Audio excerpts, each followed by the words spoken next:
नमस्कार, स्वागत है आप सभी का लक्ष्य के top 10 daily current affairs series में। आज 9 सितंबर है और आज भी हम रोज की तरह 10 सबसे महत्वपूर्ण प्रश्नों पर चर्चा करेंगे। तो चलते हैं। इस पहले प्रश्न पर चलने से पहले कल के वीडियो के अंत में पूछे गए प्रश्न का उत्तर देख लेते हैं। तो कल के वीडियो के अंत में प्रश्न था कि टोक्यो पैरा ओलंपिक 2020 में किस भारतीय निशानेबाज ने स्वर्ण पदक जीता। तो ऑप्शंस हैं उषा मेहता, अवंतिका सिंह, अवनी लेखरा, श्रेया चौहान। तो केवल 4 लोगों ने ही आंसर दिया है और चारों का सही है कि माफ़ कीजिएगा, अवनी लेखरा ने अभी पैरा ओलंपिक 2020 में निशानेबाजी में स्वर्ण पदक जीता है। तो इसी के साथ ही आज का हमारा पहला प्रश्न है, महत्वपूर्ण प्रश्न है, कला एवं संस्कृति से भी जुड़ा हुआ है, जो कि बेसिक से भी क्वेश्चन बनाता है। तो हाल ही में चर्चा में रही यक्षगान किस राज्य की पारंपरिक नृत्य शैली है। तो पश्चिम बंगाल, ओडिशा, कर्नाटक या बिहार। तो इसका आंसर क्या होगा? इसका आंसर होगा कर्नाटक। यक्षगान कहाँ का पारंपरिक नृत्य है, किस राज्य का? कर्नाटक का। तो पहली बार ओटीटी प्लेटफॉर्म पर, ओटीटी यानी ओवर द टॉप, जैसा कि आप लोग डिज्नी हॉटस्टार है, अमेजोन है, नेटफ्लिक्स है, ये जो प्लेटफॉर्म है इन्हें ओटीटी प्लेटफॉर्म कहा जाता है। इस पर यक्षगान प्रस्तुत किया जाने वाला है और जिसमें सारे किरदार एक ही व्यक्ति द्वारा प्रदर्शित किए जाएंगे। यक्षगान कर्नाटक की पारंपरिक नाट्य शैली है, नृत्य नाट्य शैली है।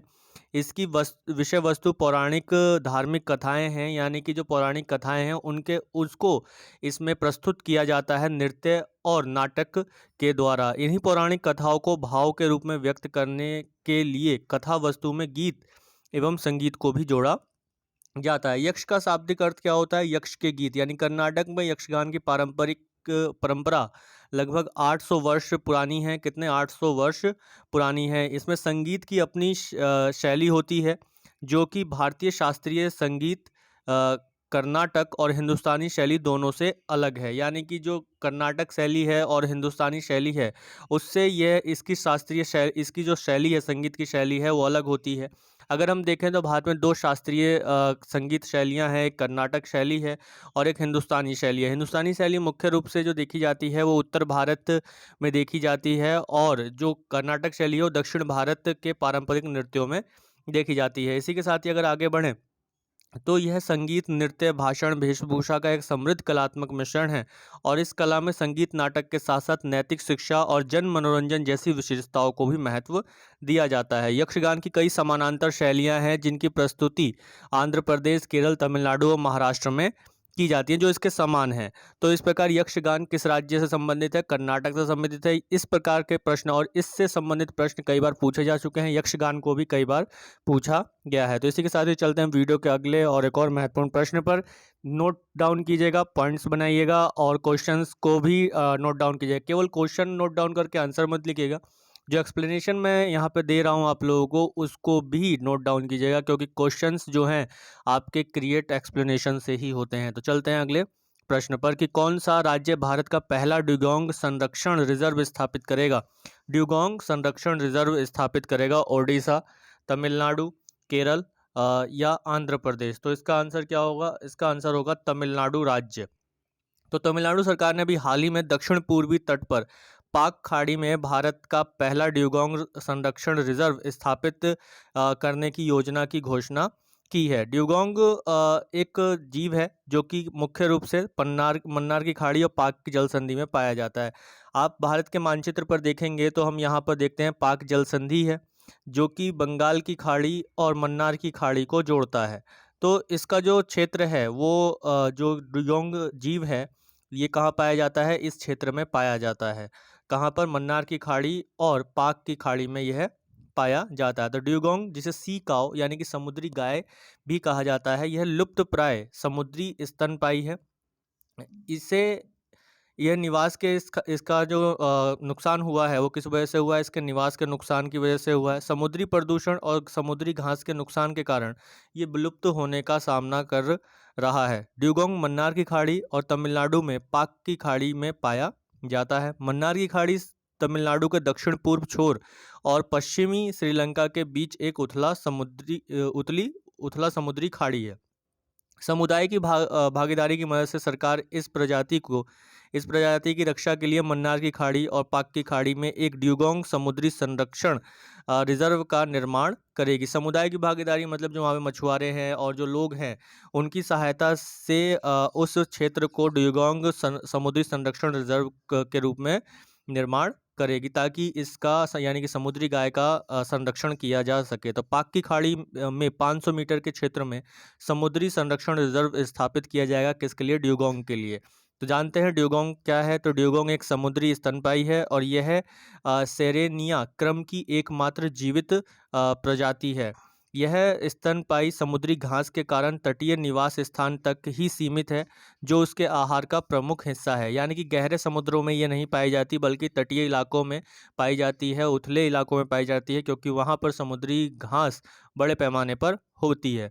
तो इसकी सबसे करीबी रिश्तेदार स्टेलर सी काव है, जो 18वीं शताब्दी में विलुप्त हो गई थी।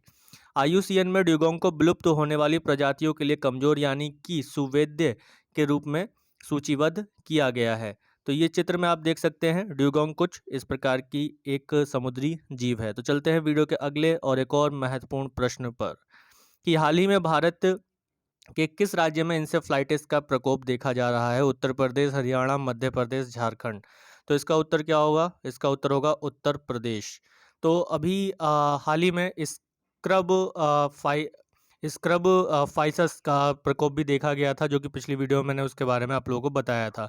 तो ये इंसेफ्लाइटिस, जिसे दिमागी बुखार भी कहा जाता है, तो हाल ही में पूर्वांचल में गोरखपुर बस्ती मंडलों में 7 जिलों के अलावा बिहार और नेपाल के तराई इलाकों में इंसेफ्लाइटिस के काफ़ी दरअसल इन इलाकों में मानसून के बाद जल भराव और अन्य वजहों से मच्छरों के पनपने के कारण बड़ी संख्या में इंसेफ्लाइटिस की बीमारी बच्चों को अपनी चपेट में ले लेती है।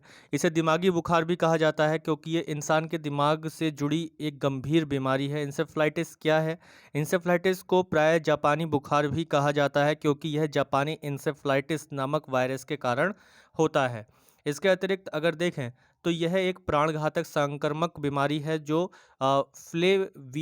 फ्लेवी वायरस के संक्रमण से होता है। कौन से वायरस के संक्रमण से होता है? ये फ्लेवी वायरस, यानी कि जो विषाणु है इसके लिए फ्लेवी वायरस या फ्लेवी विषाणु इसके लिए जिम्मेदार होता है। यह मुख्य रूप से बच्चों को प्रभावित करती है, जिनकी प्रतिरक्षा प्रणाली वयस्कों की तुलना में काफ़ी कमज़ोर होती है। क्यूलेक्स मच्छर इस बीमारी का वाहक होता है। कौन सा मच्छर? क्यूलेक्स मच्छर इस बीमारी का वाहक होता है। सूअर तथा जंगली पक्षी मस्तिष्क ज्वर के विषाणु के स्रोत माने जाते हैं। यानी कि फ्लेवी विषाणु या फ्लेवी वायरस के स्रोत कौन है? सूअर या जंगली पक्षी। तो केंद्रीय संचारी रोग नियंत्रण कार्यक्रम निदेशालय के आंकड़ों के अनुसार उत्तर प्रदेश, पश्चिम बंगाल, असम और बिहार समेत 14 राज्यों में इंसेफ्लाइटिस का प्रभाव है। लेकिन पश्चिम बंगाल, असम, बिहार तथा उत्तर प्रदेश के पूर्वांचल में इस बीमारी का प्रकोप काफ़ी अधिक है। तो इसी के साथ ही चलते हैं वीडियो के अगले और एक और महत्वपूर्ण प्रश्न पर कि 7वें Yamin Hazarika women of substance award से किसे सम्मानित किया गया है? अरुणा, श्याम, राधिका अरोड़ा, नमिता गोखले या ईशानी भारद्वाज। तो इसका उत्तर होगा नमिता गोखले। लेखिका नमिता गोखले को 7वें Yamin Hazarika women of substance award से सम्मानित किया गया है। उन्हें हाल ही में एक वर्चुअल समारोह में इस सम्मान से सम्मानित किया गया। वर्ष 2015 से महिला पेशेवरों के एक समूह द्वारा आयोजित वार्षिक पुरस्कार यामीन हजारिका को सम्मानित करता है। यामीन हजारिका जो कि DANIPS यानी कि Delhi Andaman and Nicobar police service के लिए चयनित होने वाली पूर्वोत्तर भारत की पहली महिला थी। Delhi Andaman and Nicobar islands, Lakshadweep island, Dadar and Nagar Haveli and Daman and Diu police service एक अलग सर्विस होती है। इसके लिए चयनित होने वाली यामीन हजारिका जो कि पूर्वोत्तर भारत की पहली महिला रही हैं, तो उनके सम्मान में यह अवार्ड दिया जाता है। तो लेखिका नमिता गोखले को यह अवार्ड दिया गया है। तो DANIPS एक संघीय पुलिस सेवा है जो दिल्ली और केंद्र शासित प्रदेशों में कार्य करती है। तो ये नमिता गोखले। तो चलते हैं वीडियो के अगले और एक और महत्वपूर्ण प्रश्न पर कि बेहलर कछुआ संरक्षण पुरस्कार से किसे सम्मानित किया गया? शैलेंद्र सिंह, राजीव नायर, इंदु ईरानी या इनमें से कोई? जल्दी जल्दी करते हैं। और इसका आंसर क्या होगा? इसका आंसर होगा शैलेंद्र सिंह। तो नोट डाउन करते रहिएगा, महत्वपूर्ण चीज़ें हैं। भारतीय जीव विज्ञानी शैलेंद्र सिंह को 3 गंभीर रूप से लुप्तप्राय यानी क्रिटिकली एंडेंजर्ड कछुओं की प्रजाति को विलुप्त होने से बचाने के लिए और उनको विलुप्ति की स्थिति से बाहर निकालने के लिए बेहलर कछुआ संरक्षण पुरस्कार से सम्मानित किया गया। बेहलर टर्टल कंजर्वेशन अवार्ड से सम्मानित किया गया। देश में मीठे पानी के कछुओं और अन्य प्रकार के कछुओं की कुल 29 प्रजातियां पाई जाती हैं। और बेहलर कछुआ संरक्षण पुरस्कार के बारे में अगर हम देखें तो वर्ष 2006 में यह स्थापित किया गया पुरस्कार है और कछुओं के संरक्षण एवं जैविकी तथा चेलोनियम कंजर्वेशन एंड बायोलॉजी कम्युनिटी के नेतृत्व क्षमता को सम्मानित करने हेतु दिया जाने वाला यह प्रमुख वार्षिक अंतर्राष्ट्रीय पुरस्कार है। बेहलर कछुआ संरक्षण एक अंतर्राष्ट्रीय पुरस्कार है जो 2006 में शुरू किया गया था। इसे कछुआ संरक्षण के नोबेल पुरस्कार के रूप में भी जाना जाता है।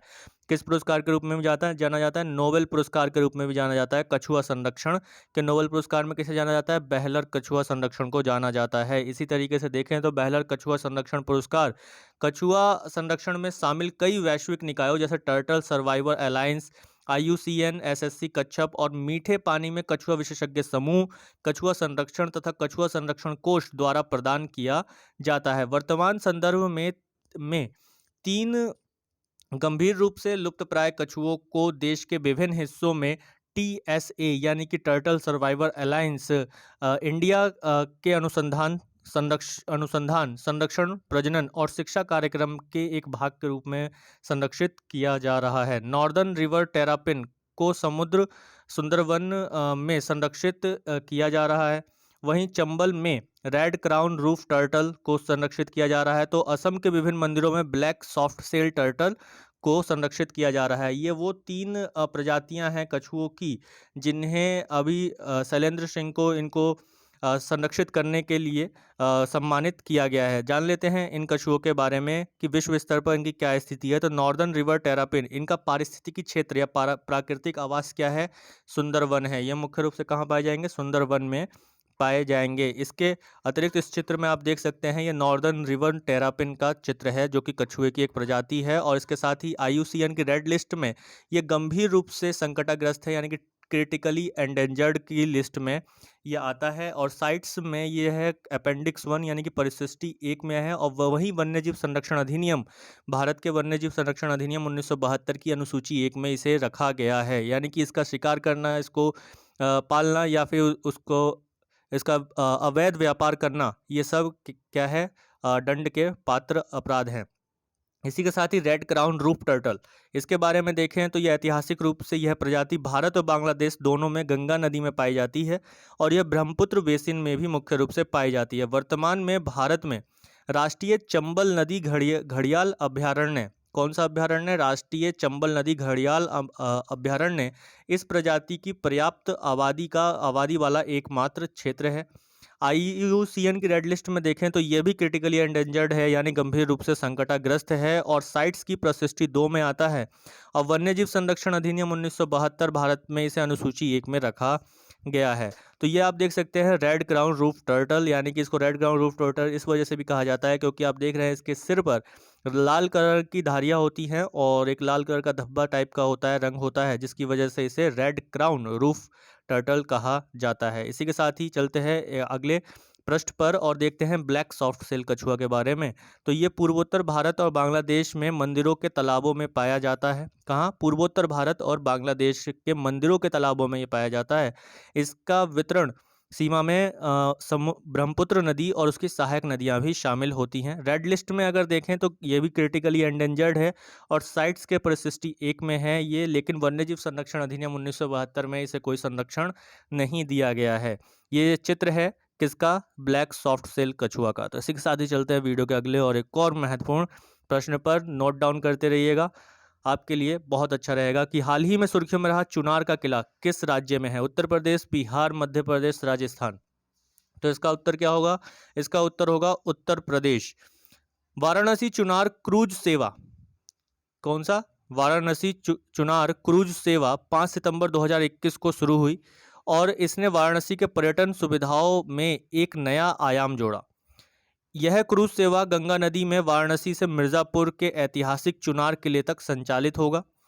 राज्य सरकार इस यात्रा को प्रयागराज में संगम तक बढ़ाने की योजना बना रही है। तो चुनार किले को चंद्रकांता, चुनारगढ़ और चंद्राणी के नाम से भी जाना जाता है। यह किला गंगा नदी के तट के पास कैमूर पहाड़ियों पर स्थित है। इसी के साथ ही देखें तो इस किले का इतिहास तकरीबन 56 ईसा पूर्व का है, जब राजा विक्रमादित्य उज्जैन के शासक थे। इसके बाद यह मुगलों, सूर वंश, शेरशाह सूरी के समय यह मुख्य रूप से ही जाना जाता था कि चुनार का किला पूर्व का दरवाजे के रूप में जाना जाता था। जब हुमायूं और शेरशाह सूरी के बीच में युद्ध हो रहा था, तब उस समय चुनार का किला एक महत्वपूर्ण स्थान रखता था पूर्व की ओर जाने के लिए। तो अवध के नवाबों और अंत में अंग्रेजों के नियंत्रण में यह किला रहा। वर्ष 1791 में यूरोपीय और भारतीय बटालियनों ने किले को अपना मुख्यालय बनाया और वर्ष 1815 के बाद से किले को कैदियों के लिए निवास स्थान के रूप में इस्तेमाल किया जाने लगा। वर्ष 1849 में महाराजा रणजीत सिंह की पत्नी रानी जिंद कौर को भी यहाँ कैद रखा गया था। ठीक है, इसी के साथ ही ये कुछ चित्र, एक हिस्से का चित्र है, चुनार के किले के एक हिस्से का चित्र है। तो इसी के साथ ही चलते हैं वीडियो के अगले और एक और महत्वपूर्ण प्रश्न पर कि हाल ही में विद्यांजलि पोर्टल की शुरुआत किसने की है। विद्यांजलि पोर्टल पीएम मोदी, धर्मेंद्र प्रधान, शिक्षा मंत्री धर्मेंद्र प्रधान, हरदीप सिंह पुरी, आवास एवं शहरी विकास मंत्री भूपेंद्र यादव, किसने की है? तो इसका उत्तर होगा पीएम नरेंद्र मोदी। तो प्रधानमंत्री नरेंद्र मोदी ने 17 सितंबर 2021 को विद्यांजलि पोर्टल और शिक्षा क्षेत्र के कई अन्य पहलों को लॉन्च किया। यह पहले भारत में भविष्य को आकार देने में महत्वपूर्ण भूमिका निभाएगी, जो कि नई शिक्षा नीति के अंतर्गत है। और शिक्षक पर्व के सम्मेलन पर इसका उद्घाटन करते हुए यह पहले लॉन्च की गई। विद्यांजलि पोर्टल स्कूल विकास के लिए शिक्षा स्वयंसेवकों, दाताओं या सीएसआर योगदानकर्ताओं की सुविधा के उद्देश्य से शुरू किया गया था। इसी के साथ ही देखें तो शिक्षक पर्व जो मनाया जाता है, शिक्षक पर्व 5 सितंबर को मनाया जाता है। शिक्षकों के मूल्यवान जो योगदान होता है भारत की शिक्षा में, उसको चिन्हित करने के लिए, और 5 सितंबर को ही हम शिक्षक दिवस भी मनाते हैं। तो इसी के साथ ही अगला प्रश्न है हमारा कि हाल ही में किसने प्राण पोर्टल को लॉन्च किया है? प्राण पोर्टल को लॉन्च किया है। पीएम मोदी, धर्मेंद्र प्रधान, हरदीप सिंह पुरी, भूपेंद्र यादव। तो पर्यावरण मंत्री हैं भूपेंद्र यादव, इन्होंने अभी जो है प्राण पोर्टल को लॉन्च किया है। तो केंद्रीय पर्यावरण मंत्री भूपेंद्र यादव ने 7 सितंबर 2021 को प्राण नामक एक पोर्टल को लॉन्च किया। प्राण यानी कि portal for regulation of air pollution in non attainment cities. Portal का प्रयोग जो है इन क्षेत्रों में, ये नॉन अटेनमेंट सिटीज़ उन्हें कहते हैं जिन्होंने अभी तक अपने जो वायु गुणवत्ता वाले क्षेत्र हैं या वायु अपने शहरों की जो गुणवत्ता है उनमें सुधार नहीं प्राप्त कर पाए हैं, उन्हें नॉन अटेनमेंट सिटीज़ कहते हैं। तो ये पोर्टल का उपयोग करके स्वच्छ वायु कार्यक्रम यानी नेशनल क्लीन प्रोग्राम की प्रगति को ट्रैक करने के लिए किया जाएगा इस पोर्टल का उपयोग, ताकि सभी को स्वच्छ हवा और नीला आसमान सुनिश्चित करने के लिए भारत की प्रतिबद्धता का पालन किया जा सके। इस पोर्टल को गैर प्राप्ति शहरों यानी कि नॉन अटेनमेंट सिटीज़ में international day of clean air for blue skies के अवसर पर लॉन्च किया गया। गैर प्राप्ति शहर यानी कि नॉन अटेनमेंट सिटीज़ वाले शहर वे शहर हैं जो 5 साल की अवधि में वायु गुणवत्ता प्राप्त मानकों को पूरा करने में विफल रहे हैं। इसी के साथ ही देखें तो भारत के प्रयासों में 2019 में 86 शहरों में बेहतर वायु गुणवत्ता दिखाई और 2020 में यह बढ़कर 104 शहरों तक पहुंच गई है। पर्यावरण मंत्रालय और केंद्रीय प्रदूषण नियंत्रण बोर्ड 2024 तक भारत में पार्टिकुलेट मैटर यानी कि PM10 के साथ साथ PM 2.5 के सांद्रता में 20 से 30% की कमी हासिल करना चाहता है। इसी के साथ ही देखें तो प्राण पोर्टल शहर की हवा कार्य योजना के कार्यान्वयन की भौतिक और वित्तीय स्थिति पर नजर रखने में मदद करेगा। यह जनता की वायु गुणवत्ता के बारे में जानकारी भी प्रसारित करेगा। तो इसी के साथ ही चलते हैं वीडियो के अगले और एक और महत्वपूर्ण प्रश्न पर। अगला प्रश्न है कि हाल ही में सुर्खियों में रही भोगदोई नदी किस राज्य में प्रवाहित होती है? तो ऑप्शन है मेघालय, तमिलनाडु, असम या पश्चिम बंगाल। तो इसका उत्तर क्या होगा? असम। हाल ही में 2019 के पर्यावरण, वन एवं जलवायु परिवर्तन मंत्रालय ने भोगदोई की असम की संबंधित प्रदूषित नदियों में से असम की सबसे प्रदूषित नदियों में से एक और देश की प्रदूषित नदियों में 351वीं घोषित किया है। यानी कि अभी वर्ष 2019 के प्रदूषण स्तर की रिपोर्ट को जारी किया है किसने? पर्यावरण, वन और जलवायु परिवर्तन मंत्रालय ने, जिसके मंत्री कौन है? भूपेंद्र यादव। और इन्होंने इस मंत्रालय ने इस बात को स्पष्ट किया है कि भोगदोई नदी असम की सबसे प्रदूषित नदी है और देश की प्रदूषित नदियों में इसका स्थान 351वां आता है। जो भोगदोई नदी है वो नागालैंड के मोकोकचुंग से निकलती है, जहां इसे सुजेन योंग नाला के नाम से जाना जाता है और यह ब्रह्मपुत्र नदी की दक्षिण तट से जुड़ने वाली प्रमुख सहायक नदी है। इसके साथ ही यह एक अंतर्राज्यीय नदी है जो असम और नागालैंड के बीच बहती है और ब्रह्मपुत्र के संगम के पास धनसिरी के साथ धनसिरी नदी में ये मिलती है, जो कि धनसिरी ब्रह्मपुत्र की एक प्रमुख सहायक नदी भी है। इसी के साथ ही देखें ब्रह्मपुत्र नदी के बारे में, तो ब्रह्मपुत्र नदी मानसरोवर झील, तिब्बत के पास कैलाश श्रेणी के चेमा युंगडुंग ग्लेशियर के सियांग या दिहांग के नाम से निकलती है। यह अरुणाचल प्रदेश के सादिया शहर के पश्चिम में भारत में नामचा बरुआ के पास प्रवेश करती है। सहायक नदियां अगर हम देखें ब्रह्मपुत्र की, तो दिहांग, दिबांग, लोहित, धनसिरी, कोलोंग, कामेंग, मानस, बेकी, रैदक, जलढाका, तीस्ता, सुबनसिरी, ये इसकी कुछ प्रमुख सहायक नदियां हैं किसकी? ब्रह्मपुत्र की। तो अगला और अंतिम प्रश्न है हमारा, महत्वपूर्ण प्रश्न है कि हाल ही में किस रेलवे स्टेशन को ईट राइट स्टेशन प्रमाण पत्र से सम्मानित किया गया? चंडीगढ़, कानपुर, गाजियाबाद या लखनऊ? तो कौन सा रेलवे स्टेशन रहा जिसे अभी ईट राइट स्टेशन प्रमाण पत्र से सम्मानित किया गया? तो इसका आंसर होगा Chandigarh.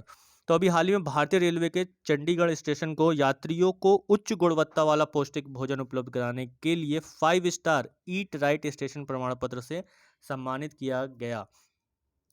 Railway station, Chandigarh railway station, ये प्रमाण पत्र प्राप्त करने वाला देश का कौन सा स्टेशन बना? 5वां स्टेशन बना। यह प्रमाण पत्र प्राप्त करने वाले अन्य 4 रेलवे स्टेशन कौन कौन से? Anand Vihar terminal railway station Delhi, Chhatrapati Shivaji terminal Mumbai, Mumbai central railway station Mumbai और बड़ोदरा रेलवे स्टेशन। ये 4 रेलवे स्टेशन पहले ही यह प्राप्त कर चुके हैं। इसके बाद 5वां जो बना है वह ईट राइट स्टेशन प्रमाण पत्र प्राप्त करने वाला चंडीगढ़ रेलवे स्टेशन बना है और यह प्रमाणीकरण ईट राइट इंडिया मूवमेंट का हिस्सा भी है। इसमें बात करें तो भारतीय खाद्य सुरक्षा और मानक प्राधिकरण यानी कि FSSAI द्वारा ईट राइट स्टेशन प्रमाणीकरण उन रेलवे स्टेशनों को प्रदान किया जाता है जो यात्रियों को सुरक्षित और पौष्टिक भोजन उपलब्ध कराने में मानक खाद्य सुरक्षा और मानक अधिनियम 2006 के अनुसार स्थापित होते हैं। यानी कि जो खाने का एक मानक होना चाहिए, एक स्टैंडर्ड होना चाहिए, वो खाद्य सुरक्षा और मानक अधिनियम 2006 के अनुरूप होना चाहिए। तो FSSAI के खाद्य सुरक्षा और मानक अधिनियम 2006 के तहत स्थापित एक स्वायत्त वैधानिक निकाय है। यानी कि FSSAI जो है यानी कि भारतीय खाद्य सुरक्षा और मानक प्राधिकरण, वो खाद्य सुरक्षा और मानक अधिनियम 2006 के तहत एक वैधानिक निकाय है, स्वायत्त ऑटोनॉमस स्टैट्यूटरी बॉडी है। तो ईट राइट मूवमेंट की बात करें तो यह सभी भारतीयों हेतु सुरक्षित, स्वस्थ और टिकाऊ भोजन सुनिश्चित कर देश की खाद्य प्रणाली को बदलने के लिए भारत और FSSAI की एक पहल है। इसकी टैगलाइन है सही भोजन बेहतर जीवन। ईट राइट इंडिया भारतीय स्वास्थ्य नीति 2017 से जुड़ा हुआ है, जिसमें आयुष्मान भारत, पोषण अभियान, एनीमिया मुक्त भारत और स्वच्छ भारत मिशन जैसे प्रमुख कार्यक्रमों पर विशेष ध्यान दिया गया है। इसी के साथ ही देखें तो यह खाद्य सुरक्षा सुनिश्चित करने के लिए नियामक, क्षमता निर्माण, सहयोगात्मक और सशक्तिकरण दृष्टिकोण से विवेकपूर्ण संयोजन को अपनाता है। तो ये थे आज के हमारे 10 सबसे महत्वपूर्ण प्रश्न। आज की वीडियो का अंत में पूछा गया प्रश्न है कि हाल ही में लद्दाख के किस पशु को अपना राजकीय पशु घोषित किया है लद्दाख ने? याक, हिम तेंदुआ, हंगुल हिरन या भारतीय गैंडा? तो यहाँ तक मैं समझता हूँ आप लोगों को काफ़ी कुछ समझ में आया होगा, कुछ काफ़ी नई चीज़ें देखने को और सुनने को मिली होगी, आपने नोट डाउन भी किया होगा और इनसे बनने वाले प्रश्न अक्सर हमारी परीक्षाओं में आते रहते हैं। तो वीडियो के अंत तक बने रहने के लिए बहुत बहुत धन्यवाद। वीडियो आप लोगों को अच्छी लगी तो लाइक, शेयर और सब्सक्राइब करना ना भूलें। जय हिंद।